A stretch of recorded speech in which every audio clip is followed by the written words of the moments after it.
Hey friends, if you encounter the error code fail to connect to a Windows service, then please watch this video now.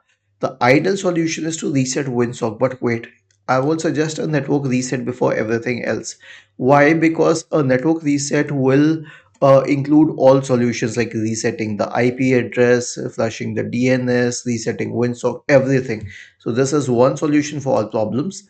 Right click on the start button, select settings from the menu. Go to the network and internet tab on the list on the left hand side. Okay, scroll down, select advanced network settings, select network reset, click on reset now and finally click on yes. So this will solve your problem, but if it doesn't, then maybe a third party software is interfering and a clean boot can help. So search for system configuration in the Windows search bar and open system configuration.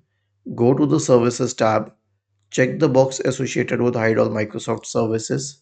If any of the services checked, click on disable, all apply, OK, and then restart your computer. Was this helpful?